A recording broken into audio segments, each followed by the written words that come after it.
Tackle করে বল win, এরপর সতীর্থর কাছে দুর্দান্ত এক পাস। এর মিনিট 3 পরে এইবারের এই দৃশ্যটি দেখুন।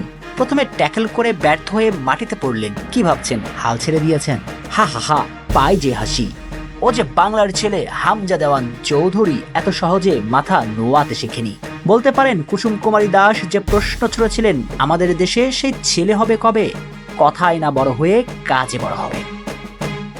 আর ইংলিশ ডেরায় বেড়ে ওঠা বাংলার রাজপুত্র হামজা চৌধুরী কুসুম কুমারী দাসের আক্ষেপের সুরে তোলা প্রশ্নের উত্তরে সেই ছেলে যে কথায় না বড় হয়ে কাজে বড় হয়।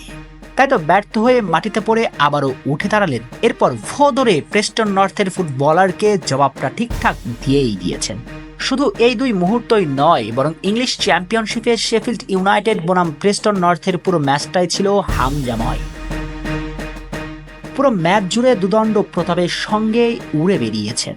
এদিন শেফিল্ড ইউনাইটেডের শুরুর একাদশে রাইট ব্যাক হিসেবে জায়গা পেয়েছিলেন হামজা।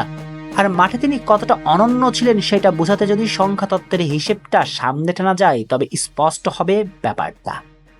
90 মিনিট মাঠে থেকে 3টা ক্লিয়ারেন্স, 8টা ইন্টারসেপশন, 94% অ্যাকুরেট পাস, 1টি ক্রস, 4টা লং বল ছুঁড়েছিলেন ম্যাচে। শুধু তাই নয়, যেভাবে রক্ষণ সামলিয়েছেন ঠিক সেভাবে সমান তালে আক্রমণে উঠে ফরওয়ার্ডদের সহায়তাও করেছেন। হয়তো আর বোঝানোর দরকার নেই কেমন দুদণ্ড প্রতাপের সঙ্গে ছুটছেন হামজা। শুধু নিজেই যে ছুটছেন তাও নয়, বরং পুরো দলকে ইংলিশ চ্যাম্পিয়নশিপে দুর্বার হয়ে উঠেছে হামজার ছোঁয়াতে। আরো খোলাসা করা যাক ব্যাপারটা। শেফিল্ড ইউনাইটেডে হামজা আসার পরে তার দল খেলেছে 7 ম্যাচে। এই 7 ম্যাচের মাঝে 5টিতে জয় পেয়েছে তার দল। তাই বলাই যায় আগামী মৌসুমে শেফিল্ড ইউনাইটেডকে ইংলিশ প্রিমিয়ার লিগে নিয়ে যেতে চলেছেন চৌধুরী সাহেব। মোদ্দা কথা, ইংলিশ চ্যাম্পিয়নশিপে পুরো রাজ্যটাই এখন হামজার। চৌধুরী সাহেব এখন ইংলিশ চ্যাম্পিয়নশিপের রাজা মহারাজা সবটা।